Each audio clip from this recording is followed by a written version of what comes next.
Ana Pangilinan and Bel Mariano muling nagkaroon ng interaction at kitang-kita ang kanilang tawanan dalawa. Basta kasama ni Bel ang mga pamilya ni Donnie, talagang naiiwan niya ito. Makikita sa larawan na hindi niya katabi si Donnie, talagang nagtatawanan lang si Hannah at Bel. Bagong larawan ng Don Bell, talagang kilig na kilig sila sa isa't isa.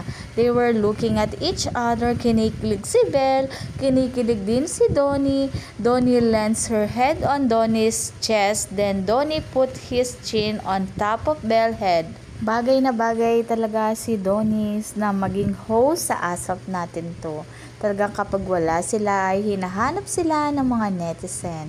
Ganon din kay Bel Mariano dahil every Sunday ay may pakilig ang dalawa habang nag-host. Kahit nasa isang event ang Don Bell, kahit marami nga silang kasama, hindi talaga nila mapigilan hindi magbulungan. Yung bulungan nila ay parang kinikis na nga ni Donnie si Bel rito.